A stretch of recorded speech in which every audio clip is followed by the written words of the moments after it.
when I got into recovery and started working in the field as a therapist, then I was able to attend workshops and seminars. I had to get a certain number of hours, CEUs, to get the national and state certification as a drug and alcohol therapist and counselor, and continuing ed after that.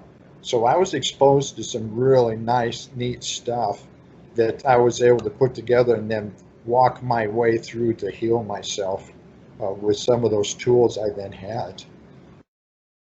And I feel like I was led to this.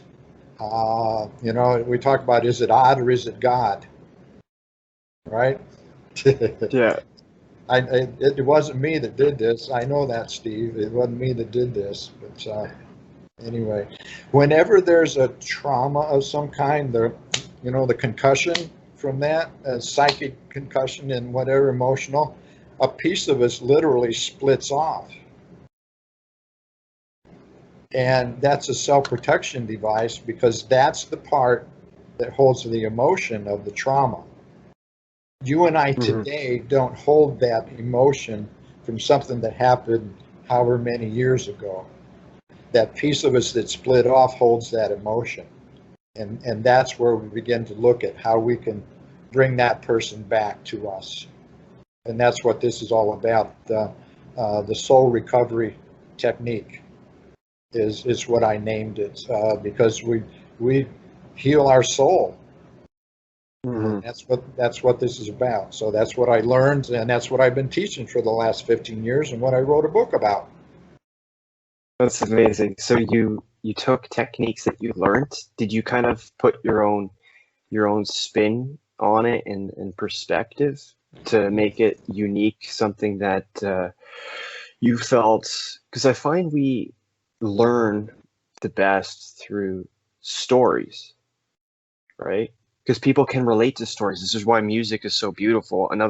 It's also frequency as well too with music, right? And certain frequencies are very good and healing and soothing to the soul as well, and it can make you emotional. But to release all that emotion, that's why acupuncture is so good as well, because you're releasing all that tension. There's a way to do this with this technique. Another way, a stepping stone into that, is that I would have spontaneous age regressions. Okay. And I was with my wife at the time and had a spontaneous age regression. I went back to being a child and having interactions with my father, and knew that no matter how hard I tried, I would never be able to get his approval. And, part of me died, and there was that piece that got split off, that got left behind, that I had to reach out to, have a conversation with, and bring back home. And this is just a visualization, Steve. It's so simple. People go, well, this is so easy. It's not talk therapy. You don't gotta write letters and burn them. You don't gotta take a bataka and beat on sofa cushions and scream and yell, and you don't have to do any of those things. I went through all of those processes, to get to this, where you don't have to do any of those things. It's not talk therapy. It's not systematic desensitization where they keep re-traumatizing you over and over until you're numb.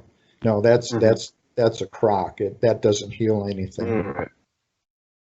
So that's kind of my process, and I'd love to teach that to whomever is listening if they'd like.